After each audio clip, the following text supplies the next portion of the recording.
Welcome to the audio edition of St. Giles in the Word for June 2nd. Our readings today come from the New International Version, and we are reading Acts 27 and Isaiah 55. We begin today in the book of Acts.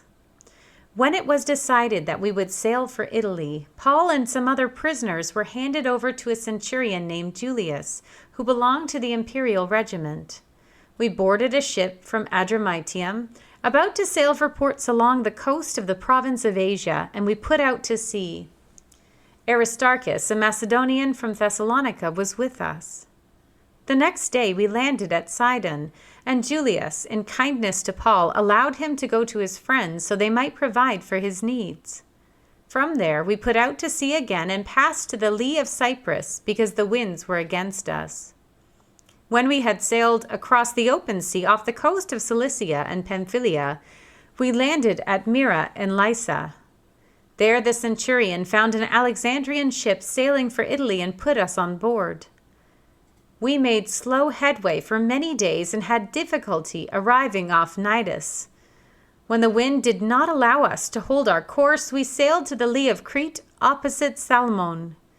We moved along the coast with difficulty and came to a place called Fair Havens near the town of Lasea. Much time had been lost, and sailing had already become dangerous because by now it was after the Day of Atonement. So Paul warned them, "Men, I can see that our voyage is going to be disastrous and bring great loss to ship and cargo and to our own lives also." But the centurion, instead of listening to what Paul said, followed the advice of the pilot and of the owner of the ship. Since the harbor was unsuitable to winter in, the majority decided that we should sail on, hoping to reach Phoenix and winter there.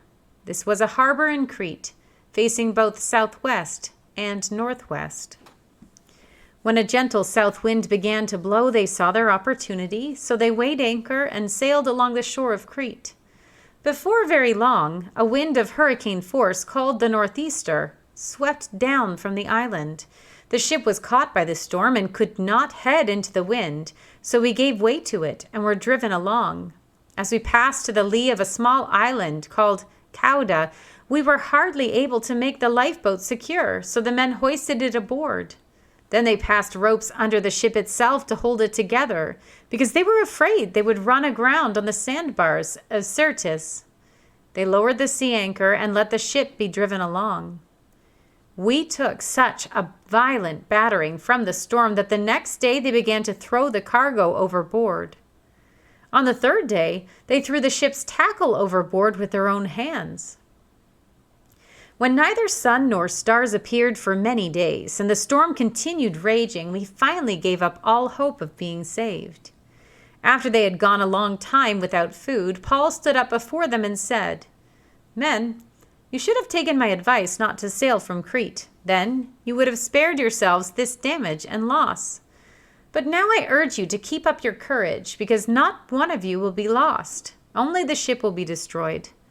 Last night, an angel of God, to whom I belong and whom I serve, stood beside me and said, 'Do not be afraid, Paul. You must stand trial before Caesar, and God has graciously given you the lives of all who sail with you. So keep up your courage, men, for I have faith in God that it will happen just as he told me. Nevertheless, we must run aground on some island.' On the 14th night, we were still being driven across the Adriatic Sea, when about midnight the sailors sensed they were approaching land. They took soundings and found that the water was 120 feet deep. A short time later they took soundings again and found it was 90 feet deep. Fearing that we would be dashed against the rocks, they dropped 4 anchors from the stern and prayed for daylight. In an attempt to escape from the ship, the sailors let the lifeboat down into the sea, pretending they were going to lower some anchors from the bow. Then Paul said to the centurion and the soldiers, 'Unless the men stay with the ship, you cannot be saved.' So the soldiers cut the ropes that held the lifeboat and let it drift away. Just before dawn, Paul urged all of them to eat. 'For the last 14 days, he said, you have been in constant suspense and have gone without food.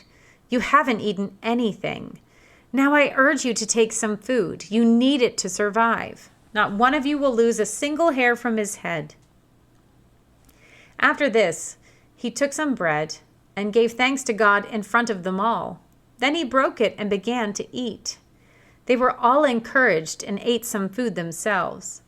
Altogether, there were 276 of us on board. When they had eaten as much as they wanted, they lightened the ship by throwing the grain into the sea. When daylight came, they did not recognize the land, but they saw a bay with a sandy beach where they decided to run the ship aground if they could. Cutting loose the anchors, they left them in the sea and at the same time untied the ropes that held the rudders. Then they hoisted the foresail to the wind and made for the beach. But the ship struck a sandbar and ran aground. The bow stuck fast and would not move, and the stern was broken to pieces by the pounding of the surf. The soldiers planned to kill the prisoners to prevent any of them from swimming away and escaping, but the centurion wanted to spare Paul's life and kept them from carrying out their plan. He ordered those who could swim to jump overboard first and get to land. The rest were to get there on planks or on other pieces of the ship. In this way, everyone reached land safely. We turn now to the book of the prophet Isaiah. "Come, all you who are thirsty, come to the waters. And you who have no money, come, buy and eat. Come buy wine and milk without money and without cost. Why spend money on what is not bread and your labor on what does not satisfy? Listen to me, and eat what is good, and you will delight in the richest of fare. Give ear and come to me. Listen that you may live. I will make an everlasting covenant with you, my faithful love promised to David. See, I have made him a witness to the peoples, a ruler and commander of the peoples. Surely you will summon nations you know not, and nations you do not know will come running to you because of the Lord your God, the Holy One of Israel, for he has endowed you with splendor. Seek the Lord while he may be found. Call on him while he is near. Let the wicked forsake their ways and the unrighteous their thoughts. Let them turn to the Lord, and he will have mercy on them, and to our God, for he will freely pardon. For my thoughts are not your thoughts, neither are your ways my ways, declares the Lord. As the heavens are higher than the earth, so are my ways higher than your ways, and my thoughts than your thoughts. As the rain and the snow come down from heaven and do not return to it without watering the earth and making it bud and flourish, so that it yields seed for the sower and bread for the eater, so is my word that goes out from my mouth.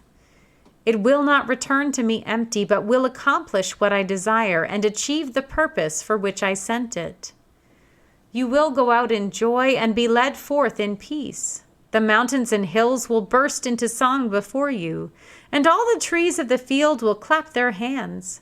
Instead of the thorn bush will grow the juniper, and instead of briars the myrtle will grow. This will be for the Lord's renown, for an everlasting sign that will endure forever." Here ends our reading for today.